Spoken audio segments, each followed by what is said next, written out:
Kita akan segera membahas penangkapan ini. Apa implikasinya dari seseorang yang kemudian sempat buron atau masuk dalam daftar pencarian orang di dalam sebuah kasus peradilan.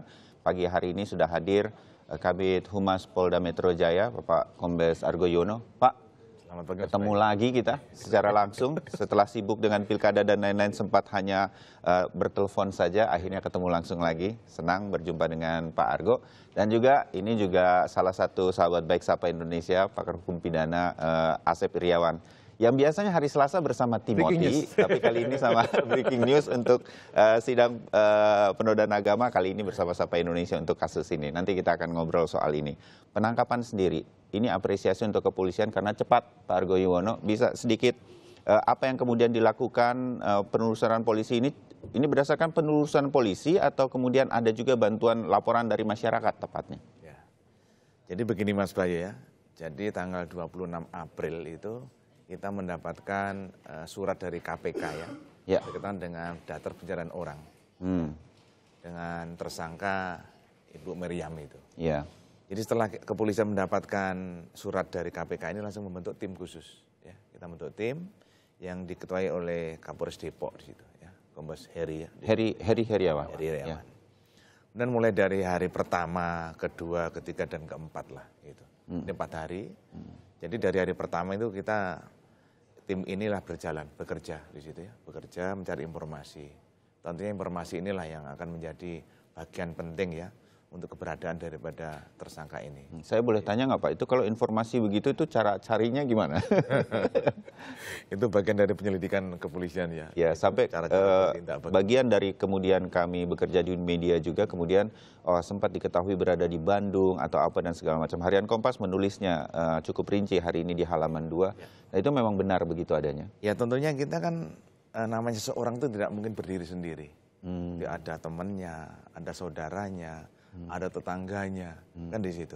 Kita juga akan tahu juga siapa yang akrab dengan dia, kan gitu. Kemudian siapa yang sering jalan sama dia. Ya. Semuanya kita, kemungkinan itu semuanya kita lidik semuanya. Ya, kira-kira hal-hal semacam inilah yang menjadi awal bagaimana kemudian kepolisian mencoba mencari keberadaan seseorang, begitu ya? Ya, betul. Jadi kita mendapatkan 2 kota, jadi antara Bandung dan Jakarta di situ.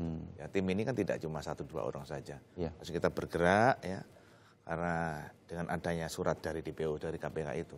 Jadi seperti yang saya sampaikan tadi, kita mencarilah informasi-informasi yang ada di situ. Sampai kemudian ada di sebuah hotel di Kemang begitu, kepastian itu dan segala macam itu bagaimana Pak? Sampai akhirnya kemudian apakah boleh cerita sedikit mungkin dari tim yang melakukan penangkapan atau sebutlah kemudian memergoki Ibu Miriam itu di Kemang? Adakah perlawanan dan lain-lain? Apa yang terjadi pada saat itu persisnya? Ya, intinya bahwa malam itu kita bertemu dengan seseorang yang kebetulan dekat dengan yang bersangkutan ya. Kita ngobrol biasa. Ya, itu namanya teknik-teknik kepolisian ya. Dan nanti akhirnya kita bisa mengundang tersangka ini datang ke hotel itu. Oke. Aja sekitar jam 1 lebih lah dini hari itu. Karena saat dia datang ke hotel ya baru. Karena kita bertemu dengan tersangka ini, kita sampaikan, kita membawa surat penangkapan ini semuanya kita kelengkapan administrasi. Setelah baru kita bawa ke Polda. Dan ketika itu terjadi, kepolisian menunjukkan suratnya apa segala macam. Seperti di dalam film kan ditunjukkan begini, ini suratnya kami dari kepolisian. Dan tidak ada hal-hal yang Ibu Miriam menerima dengan baik surat ini dan kemudian mengikuti apa yang kemudian harus dilakukan kepolisian ya? Ya, tentunya kita masuk ke hotel juga kita koordinasi dengan GM dulu. Hotel tetap kita kulon nuwunnya di situ. Kita sampaikan, ini ada nggak seperti ini, orang seperti ini di situ. Kebetulan pas ada di ruang tamunya itu baru kita. Karena dia juga menunggu seseorang di situ. Dia belum sempat orang itu datang itu sudah kita tangkap di situ. Jadi kita bawa ke Polda, kita lakukan pemeriksaan kesehatan. Iya. Boleh tahu Pak, ini kan koreksi saya Pak Argo Yuwono, ini kan kepolisian dimintai tolong begitu oleh KPK. Jadi Ibu Miriam ini sebenarnya kasusnya ada di KPK. Nah kemudian ketika sudah ditangkap itu apa saja yang ditanyakan atau diperiksa dalam tanda petik kepada Ibu Miriam yang bisa dilakukan oleh kepolisian? Jadi kita yang pertama adalah melakukan integrasi saja. Kita tidak melakukan pemeriksaan ya, cuma integrasi. Dan lebih kepada kesehatan dan ya sama kesehatan itu. Jadi nanti kita akan lebih tahu tadi dia larinya kemana saja tadi benar tidak dari informasi itu. Ya, Jadi, sempat ditanya nggak Pak, mungkin yang Bapak ketahui begitu dari tim yang kemudian berhasil menelusuri keberadaan Bu Miriam ini, Ibu tahu nggak Ibu dicari oleh KPK begitu? Karena bayangan saya bisa saja tidak mengetahui nih, karena nggak mau baca koran, nggak mau dengar televisi, kan bisa aja gitu. Sehingga saya dicari gitu. Ya sebenarnya tahu juga di situ. Oh tahu ya Pak ya. Tahu. Okay. Dia juga kaget dikenakan, saya jadikan tersangka gitu lah. Ya karena saya kan dipanggil 2 kali nggak datang, tapi saya kan ada surat yang disampaikan ke KPK kalau sedang sakit, itu katanya yang bersangkutan di situ. Itu dalam interogasi itu bercerita seperti itu begitu ya. Jadi ada alasan-alasan yang disampaikan begitu. Jadi intinya pokoknya kita kan ada surat KPK, kita bantu menangkap, setelah itu baru kita sampaikan ke KPK. Ini bentuk dari kerjasama dan perbantuan dari Polri kepada KPK seperti itu.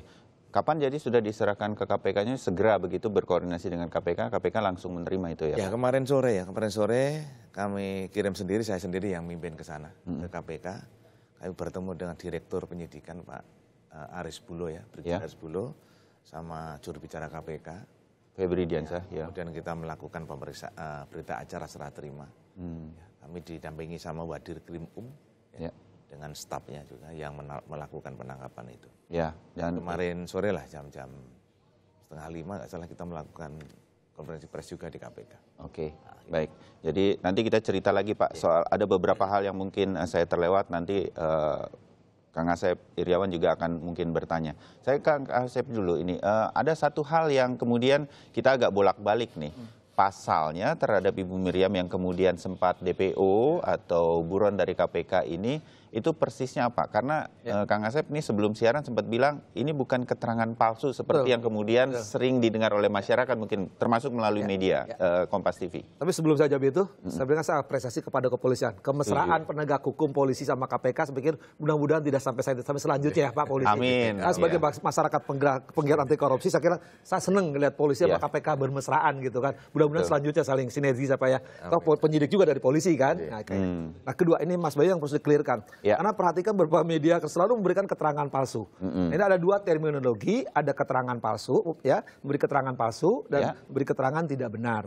Ini ada bedanya itu ya? Sangat beda, baik prosedural, sanksi, kompetensi, 3 hal itu. Ini secara hukum berbahaya terminologi hukum kalau digunakan terminologi yang salah. Seperti dulu penistaan dan penodaan itu kan. Nah sekarang pertama, kalau memberikan keterangan palsu, itu di KUHP diatur pasal 174. Jadi saksi memberikan keterangan palsu, hakim telah mengingatkan. Kalau masih berbohong, maka hakim bikin penetapan. Maka dia akan dikenakan pemberian keterangan palsu. Atau sumpah palsu, ya, ancamannya di KUHP 242. Ya, itu bisa 7 tahun atau 9 tahun. Jadi itu memberikan keterangan palsu di pengadilan. Itu setelah beri keterangan proses polisi. Nah sekarang ada perkara di korupsi, ya, contohnya M ini. Nah, perkara M ini di persidangan memberikan keterangan, bahkan mencabut, kemudian dikonfrontir kan dengan novel penyidik KPK 3 orang itu. Nah, terminologi yang digunakan karena ini berkaitan tindak pidana korupsi bukan hanya suap, bukan hanya gratifikasi, tapi ada yang berkaitan dengan korupsi, yaitu pasal 21, 22 dan seterusnya sampai 37, 35, 36, yaitu tidak memberikan keterangan atau memberikan keterangan tidak benar. Jadi Miriam ini bukan kena keterangan palsu, ya sekali lagi, tapi memberikan keterangan tidak benar sebagaimana dimaksud pasal 22 Yunto 35. Jadi harus dibedain. Jadi terminologinya ada kalau untuk Miriam ini kualifikasi hukum sekali lagi ya, harus digunakan. Jadi keterangan palsu itu hampir semua perkara pidana pada umumnya, tapi di persidangan pengadilan. Tapi kalau perkara korupsi, baik di penyidikan, baik di penuntutan maupun di persidangan, kalau memberikan keterangan tidak benar sekali atau tidak memberikan keterangan yang berhubungan dengan perkara korupsi, maka dia kena ancaman 21, 22, Yunto 35. Jadi 2 hal yang berbeda. Jadi kasus Miriam ini adalah keterangan tidak benar. Memberikan keterangan tidak benar. Kualifikasi hukumnya, dugaan ya, baru dugaan. Benar judulnya Kompas, ini di atas benar ya. Nih, yang dugaan memberikan keterangan tidak benar. Foto di bawah foto utama ini ya. Tulisannya. Terus di bawahnya yang memang di atas masih palsu. Tapi ini KPK telah setelah itu KPK menjadikan Miriam tersangka pemberian keterangan tidak benar. Itulah sesuai dengan pasal yang dikenakan. Jadi pasal hukumnya ini adalah menggunakan 22 Yunto 35. Ya. Kalau implikasi hukumnya secara pidananya, hukumannya itu berbeda dengan keterangan kalau palsu. keterangan palsu itu 7 tahun, 9 tahun. Itu minimal 1 hari. Maksimalnya 7 tahun atau yang ayat 2-nya 9 tahun. Tapi keterangan tidak benar minimalnya 3 tahun, maksimalnya 12 tahun. Jadi sanksinya berbeda, normanya berbeda. kompetensinya berbeda. Kalau ini kan tidak benar, kompetensinya pengadilan tipikor. Kalau keterangan palsu tadi, kompetensi peradilan umum. Nah ini hati-hati, jadi supaya masyarakat juga tercerahkan. Nah, kedua yang perlu tahu juga, hati-hati Mas Bayu. Jadi perkara ini baru sekarang anak dari perkara. Karena kan Miriam ini disebut dalam dakwaannya kasusnya yang dirjen sama direktur itu. Betul. Untuk kasus korupsi KTP elektronik. Elektronik dia kan bersama-sama sebagai, kalau istilah Kompas, penyambung lidah yang minta uang. Jadi dia kan akan disebut di situ. Kemungkinan besar jadi tersangka untuk perkara itu. Kalau kemarin sebagai saksi kan, tapi disebut di dakwaan bersama-sama bisa kena. Nah karena dia memberikan keterangan tidak benar, dia juga bisa kena pasal 22 atau 21 Junto 35 yang kena. Nah itu pasalnya lain lagi. Anaknya karena dia membuat keterangan tidak benar. Nah, dia tidak hanya berhenti di situ aja Mas Bayu. Karena dia tadi ada orang membantu, ya siapapun yang membantu itu dalam rangka DPO, ya kena juga karena turut serta.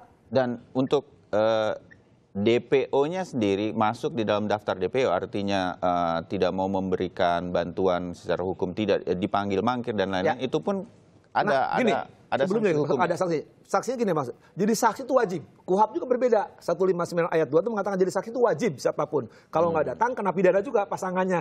Di KUHP juga ada. Nah kalau di sini jadi saksi ada undang tipikor mengatur. Jadi saksi jadi apa juga wajib. Nah karena jadi saksi wajib dia tidak datang, udah dipanggil secara patut, tidak hadir, maka DPO. Maka KPK meminta bantuan Pak Argo dan kawan-kawan kepolisian. Nah dicarilah itu sebagai saksian kewajiban dia memberikan kesaksian dalam perkara waktu di pengadilan itu.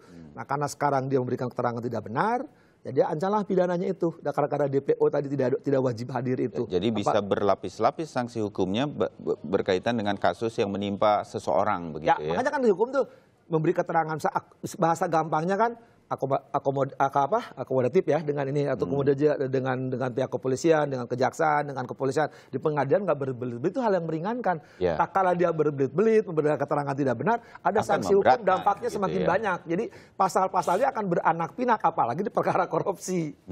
Karena kan korupsi ini kan kejahatan khusus, ya lex specialis derogat legi generalis, artinya pengaturannya khusus. Makanya tadi orang selalu mengatakan keterangan palsu di undang-undang korupsi ini tidak ada keterangan palsu. Yang ada tidak memberi keterangan atau memberi keterangan yang tidak benar terminologinya. Jadi keterangan palsu saya pikir Kompas selalu mulai dengan istilah yang benar kan. Itu untuk perkara pidana pada umumnya. Jadi pasalnya itu 174 di KUHP, acaranya KUHP-nya 2442. Tapi kalau korupsi pasalnya tadi keterangan tidak benar persidangan itu pasal 21, 22, Junto 35 Undang-Undang Tipikor. Nah itu tadi. Memang kalau sama Pak Kang Asep Iriawan nih, Pak Argo, kita jadi mendengarkan kuliah hukum yang mudah-mudahan kita mencerahkan. Gak usah belajar, beliau ini guru saya sebenarnya. Dan saya jadi tertarik begini, apakah kemudian KPK begitu inginnya ini segera kemudian bisa memberikan keterangan Ibu Miriam sehingga kemudian minta bantuan kepolisian.